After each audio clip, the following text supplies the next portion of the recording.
जिसने पार्टी की बुनियाद को बनाने में अपनी जान लगा दी, उसी रविंदर रैना ने आखिर में अपनी एमएलए की सीट गंवा दी। रैना ने बीजेपी के साथ गुज्जर बकरवाल और पहाड़ियों को मिलाया, पर सभी उम्मीदवारों के लिए कैंपेन करते करते उन्हें खुद के लिए कैंपेन करने का वक्त नहीं आया। उनके हंसमुख और प्यार से रहने वाले रवैये का लोगों ने इतना मजाक बनाया कि वो भूल गए रविंदर रैना वही शख्स है जिसने एक कौमी पार्टी का रियासती सदर होने के बावजूद भी लोगों को अपने दफ्तर में अपने साथ घंटों तक बिठाया। ये खबर क्या है? रविंदर रैना जैसा लीडर बीजेपी के लिए कैसे बहुत जरूरी और कीमती है, आइए आपको बताते हैं। 8 अक्टूबर को जम्मू और कश्मीर में असेंबली इंतखाबात के नताइज सामने आए हैं और इन नताइज में नेशनल कॉन्फ्रेंस को अक्सरियत मिली और दूसरे नंबर पर बीजेपी रही। जम्मू से बीजेपी को भारी तादाद में हिमायत मिली है। उनके ही उम्मीदवार 29 सीटों पर जीते हैं। इस बीच जम्मू से एक सीट की काफी बातचीत थी, जो कि थी नौशहरा असेंबली सीट। इस सीट से बीजेपी के यूटी सदर रविंदर रैना मैदान में थे और उनके खिलाफ नेशनल कॉन्फ्रेंस के सुरिंदर चौधरी भी मैदान में थे। हालांकि उससे पहले सुरिंदर चौधरी बीजेपी में आए थे और फिर वापस नेशनल कॉन्फ्रेंस में चले गए थे। इस सीट से सुरिंदर चौधरी ने रविंदर रैना को शिकस्त दी। इसके बाद से रविंदर रैना का लोगों की तरफ से मजाक बनना शुरू हो गया। रविंदर रैना हमेशा से अपने हंसमुख और प्यार भरे रवैये के लिए जाने जाते हैं। उनके पास चाहे कोई भी किसी भी तबके का आए, कितना भी परेशान क्यों ना हो, वो लोगों से मजाक और प्यार से बात करके उन्हें अच्छा महसूस करवाते हैं। इसी तरह से जब उनके पास कुछ पहाड़ी बिरादरी के लोग आए थे, उनसे बात करने के लिए उन्होंने उनसे बात भी की। उनके जैसा बनकर रैना ने उनकी बात सुनी और उनके लिए एक गाना भी गाया। लेकिन उनकी इस सीट से हार के बाद रविंदर रैना का लोगों ने उस गाने से बेहद मजाक उड़ाना शुरू कर दिया, जो कि एक बड़ी ही शर्मनाक बात है। हार जीत सियासत का हिस्सा है। अगर एक जीता है तो दूसरा लाजमी हारेगा ही। इसमें हारने वाले का मजाक बनाना काफी गलत है। बहरहाल उनका लोगों ने मजाक बनाया, पर लोग ये भूल गए कि रविंदर रैना एक कौमी पार्टी के रियासती सदर होने के बावजूद भी आम लोगों को भी अपने दफ्तर के अंदर बुलाया करते और घंटों तक लोगों की लंबी बातें सुना करते, लेकिन उन्हें कभी भी परेशान होते या गुस्सा होते हुए नहीं देखा गया। वही बात रविंदर रैना की हार की करें तो रैना वो शख्स हैं जिसने जम्मू और कश्मीर में बीजेपी की बुनियाद को शदीद मजबूत बनाने पर काम किया है। पार्टी को उस मुकाम तक पहुंचाया है जहां पार्टी 2014 में नहीं थी। ये बात जोर देने वाली है कि एक कौमी पार्टी तब तक किसी रियासत में मजबूत नहीं होती या लोग उसे कबूल नहीं करते जब तक कि ना उस पार्टी के लीडर या कारकुन लोगों के बीच जाके जमीनी सतह पर उनसे मिले, उनके लिए काम करें। रविंदर रैना ने गुज्जर बकरवाल और पहाड़ी बिरादरी के लोगों को बीजेपी के साथ जोड़ने का काम किया है। उन्होंने लोगों के लिए काम किए और यही वजह रही कि राजौरी पुंछ से बीजेपी के हक में 2 लाख से ज्यादा मुस्लिम वोट आए हैं। हालांकि पार्टी कश्मीर में सीट हासिल नहीं कर पाई, लेकिन फिर भी बीजेपी के कश्मीर में किए गए जलसों में लोगों की शामूलियत और इस बार जो पार्टी के हक में वोट के फीसद बढ़ी है, उसकी वजह रविंदर रैना ही है, क्योंकि वो जम्मू कश्मीर के किसी भी इलाके में हर खुशी गम में लोगों के बीच में पहुंचते हैं, जिससे कि कई लोगों में बीजेपी के लिए एहसास जागा है। रैना के पार्टी की बुनियाद को मजबूत बनाने के लिए किए गए कामों का ही ये नतीजा है कि पार्टी अगर किसी नए चेहरे को भी किसी हलके से उठाती है तो लोग उसे भी वोट दे रहे हैं, जैसे कि आरएसपुरा सीट से डॉक्टर नरेंद्र सिंह रैना या फिर बाहू सीट से विक्रम रंधावा का होना।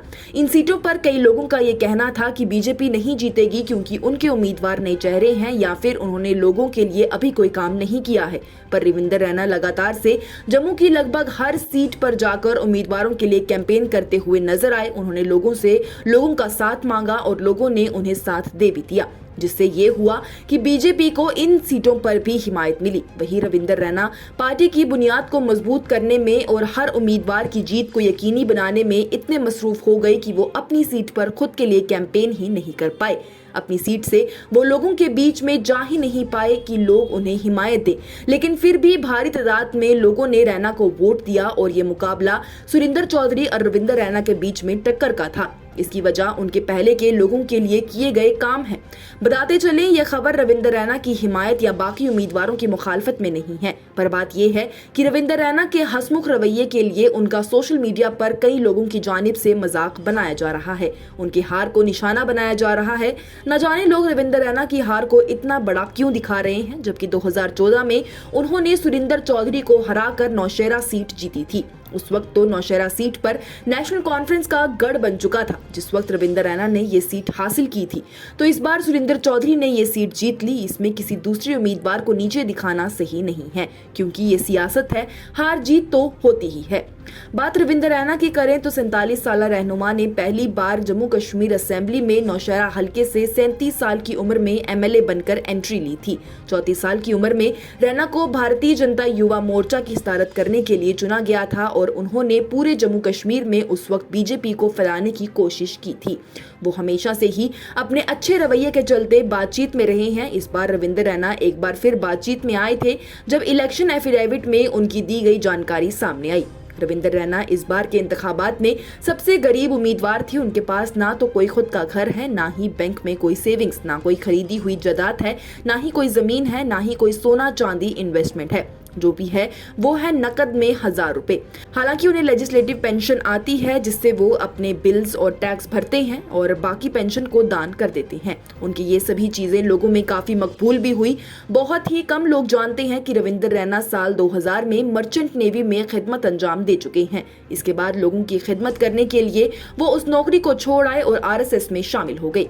फिर साल 2004 में उन्होंने बीजेपी में शामूलियत इख्तियार कर ली। 2014 में नौशहरा सीट जीतने के बाद उनकी कायदाना सलाहियतों को जल्द ही पहचान लिया गया और 2018 में उन्हें जम्मू कश्मीर बीजेपी का सदर मुंतखब कर दिया गया और वो इस ओहदे पर आने वाले नौजवान लीडरानों में से एक बन गए।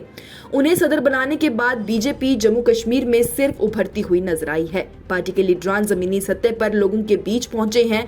उनका लोगों से बेहतरीन रवैया ही ये वजह है कि तीतवाल से कठुआ तक कई लोग ऐसे हैं जो शायद बीजेपी पार्टी के हिमायती ना हो, लेकिन वो रविंदर रैना के हिमायती जरूर हैं। उनकी बेहद इज्जत करते हैं। कई तज्जियाकारों का ये कहना है कि रविंदर रैना ने बीजेपी की बुनियाद को मजबूत करते करते या पार्टी की तरफ से उठाए गए उम्मीदवारों को लोगों में मजबूत करते करते खुद को कुर्बान कर दिया। इतना ही नहीं, तज्जियाकार ये भी कहते हैं कि बीजेपी के लिए रविंदर रैना बेहद ही कीमती और जरूरी हैं, क्योंकि बीजेपी की जम्मू कश्मीर में जो बुनियाद बनी है उसकी वजह सिर्फ और सिर्फ रविंदर रैना ही है। आपकी रविंदर रैना के बीजेपी के लिए किए गए कामों के हवाले से क्या राय है, या आपको क्या लगता है जो लोग उनका मजाक बना रहे हैं वो सही है या गलत? हमें कमेंट सेक्शन में जरूर